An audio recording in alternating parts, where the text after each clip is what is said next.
Salut à tous, on se retrouve aujourd'hui au Japon.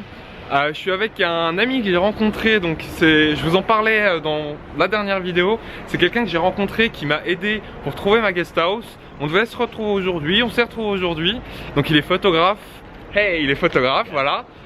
Et du coup on va aller se balader un peu dans le quartier, voir à quoi ça ressemble. Il va me montrer 2-3 endroits. Donc c'est plutôt cool, on y va, c'est parti.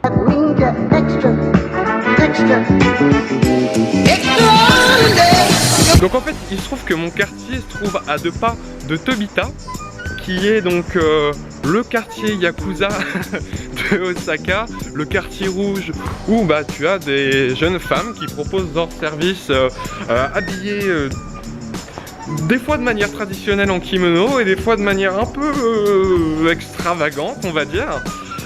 Du coup il m'a emmené là-bas juste parce que c'était à côté, mais j'avais pas le droit de filmer parce que bien évidemment bah, un quartier de Yakuza quoi.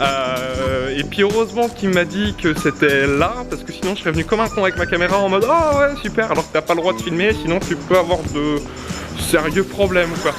Donc voilà, c'était une expérience assez marrante.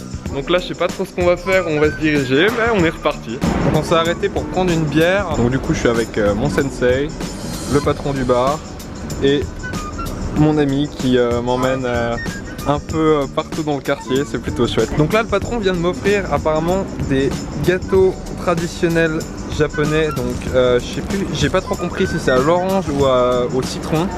Parce qu'il parlait, il parle quelques mots d'anglais, mais il m'a offert ça très gentiment, donc on va voir. Ça a l'air plutôt sympa.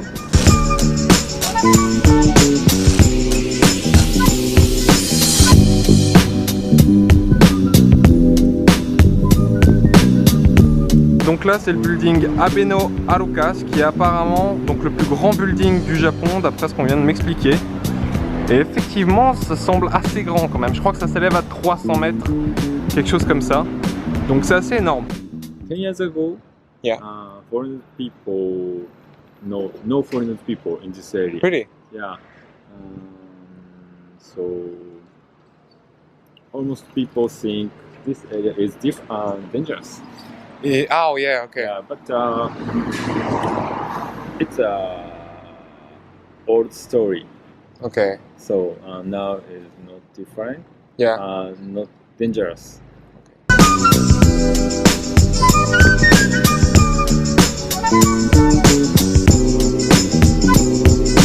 Donc là du coup il m'a emmené dans un temple pas loin du quartier dans lequel je réside, et ça a l'air vraiment joli.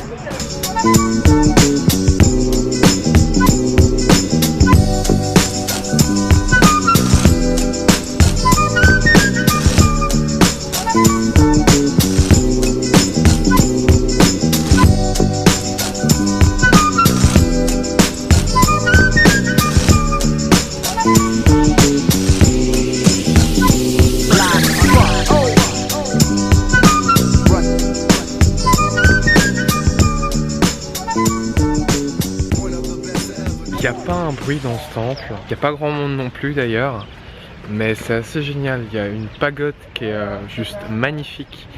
En plus là je suis pendant la période des momiji, donc des feuilles d'érable qui changent de couleur en jaune, orange, rouge.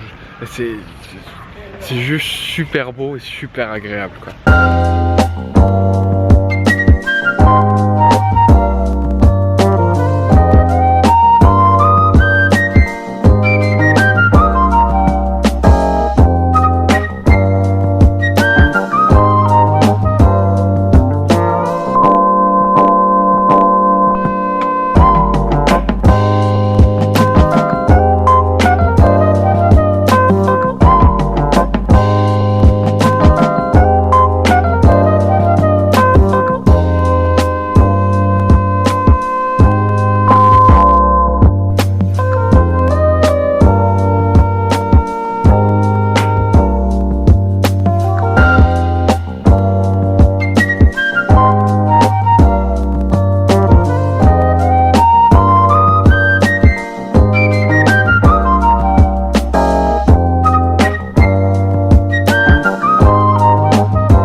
temple est vraiment très grand, c'est un grand complexe en fait.